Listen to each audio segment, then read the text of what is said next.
क्योंकि नबी पहले पैदा हुए, मक्का बाद में बना।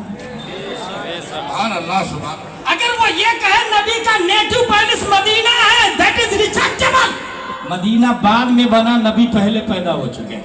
नबी का वतन असली जन्नत है, मैं नहीं मानता।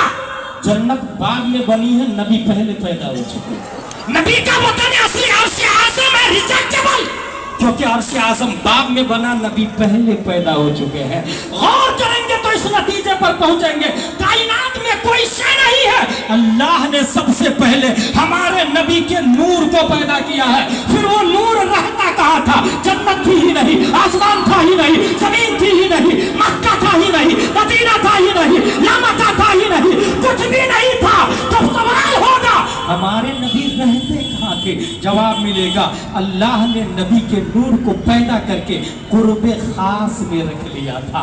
कुर्बे खास में साबित हुआ नबी का वतन असली कुर्बे मौला है। कुर्बे मौला, नबी का नेटिव पैलेस कुर्बे मौला है। अब जरा दिमाग को ब्रेक दीजिएगा। 1687 ईस्वी में न्यूटन साइंटिस्ट का नजरिया आता है कि जमीन के अंदर ग्रेविटी है, जमीन के अंदर कशिश तुकड़ है। जो पत्थर जमीन से ऊपर फेंकते हैं वो रिटर्न जमीन पर क्यों आता है? क्योंकि जमीन के अंदर ग्रेविटी है। और ये नजरिया उस वक्त दिया जब उसके सर पे गार्डन में APPLE एप्पल गिरा था। उसने सोचा ये सेब नीचे क्यों गिरा, और वो भी लेफ्ट राइट, अलग दाएं बाएं नहीं, सीधा बीच में क्यों गिरा। उसने सोचते सोचते ये थ्योरी दुनिया को लॉन्च कर दिया कि जमीन के अंदर ग्रेविटी है, और जो चीज जमीन की जिन्स से होगी वो रिटर्न जमीन पर आ जाएगी। अब जरा दिमाग को यहाँ लगाए। हमारे नबी को रब ने पैदा किया और कुर्बे खास में रख लिया, कुर्बे खास में। और रब का कुर्ब भी नूरुन अला नूर है, मौला का कुर्ब भी नूरुन अला नूर है।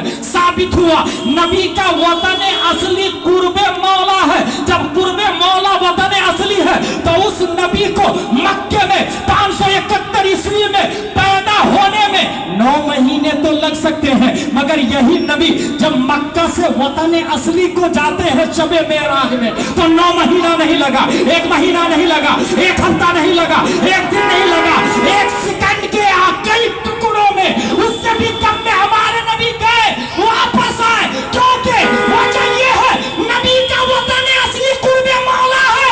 आने में टाइम लग सकता है, जाने में टाइम नहीं लगता। और ये मैं नहीं, मेरे रसा, अच्छे रसा, प्यारे रसा, आशिक रसा, फासिल रसा, इमाम अहमद रसा इस मोमेंट की तर्जमानी करते तो कलम से कहते हैं लिख, हिजाब उठने में लाखों पर्दे, हर एक पर्दे में लाखों जलवे। अजब खड़ी थी कि मसलो फुरकत, जन्म के पिछले गले मिले थे।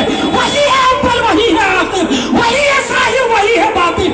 उसी के जलवे, उसी से मिलने, उसी से उसकी तरफ गए।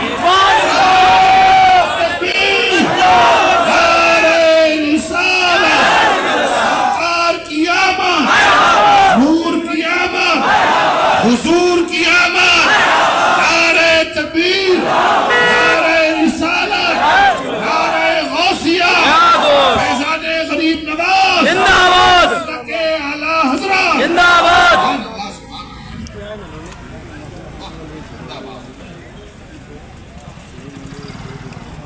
हमारे नबी सल्लल्लाहु अलैहि वसल्लम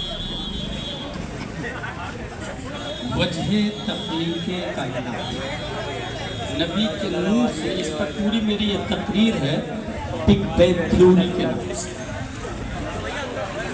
पूरी तकरीर कि नबी के नूर से दुनिया की तख्लीक कैसे हुई, इसको मैं नेक्स्ट टाइम के लिए मौखर करता हूँ।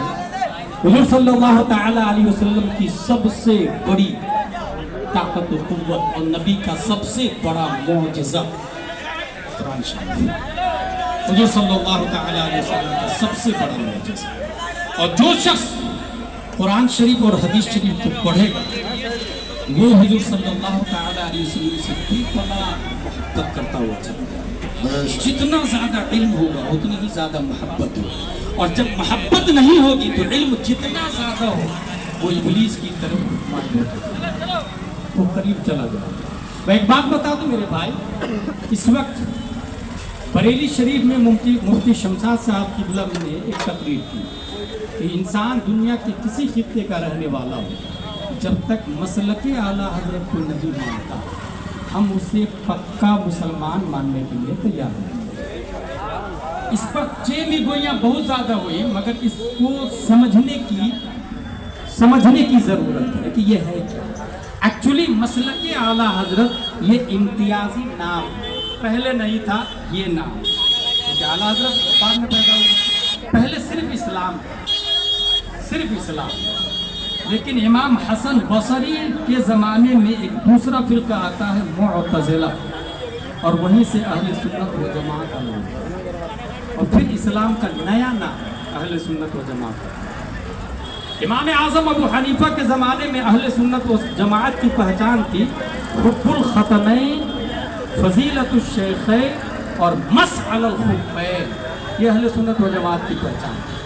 ایکچولی مسلمان یہ ایک لفظ اسلام کے ماننے والے کو کہا ہے, مگر ایمانداری سے آپ لوگ بتائیں نبی نے اپنے آپ کو مسلمان کہنے والے کو مسجد نبوی سے باہر نکالا ہے کہ نہیں نکالا؟ یہ حدیث شریف میں آیا مسجد نبوی سے باہر, کیونکہ نبی کو رب نے بتا دیا کہ وہ جو اپنے آپ کو اسلام کا دعویٰ کر رہے ہیں وہ منافق. اس کا مطلب جو دعویٰ کرتے ہیں وہ ہو یہ کوئی ضروری نہیں. جس زمانے میں اعلیٰ حضرت رضی اللہ تعالیٰ عنہ پیدا ہو رہے ہیں, اعلیٰ حضرت کون ہے اگر اس کو سمجھنا ہو تو اتنا جان لے کہ ہر 100 سال میں اللہ تبارک و تعالیٰ ایک مجدد کو پیدا کرتا ہے, اور اس کی وجہ یہ ہے کہ اب ہمارے نبی کے بعد کوئی نبی نہیں آنے والا. ماضی میں نبی کے بعد دوسرے نبی آتے تھے, مگر ہمارے نبی that is last messenger. After the prophet, there is nobody will come in form of the nubuwwah, because Allah said in Holy Quran, "Ma kana Muhammadun aba ahadin min rijalikum walakin rasul."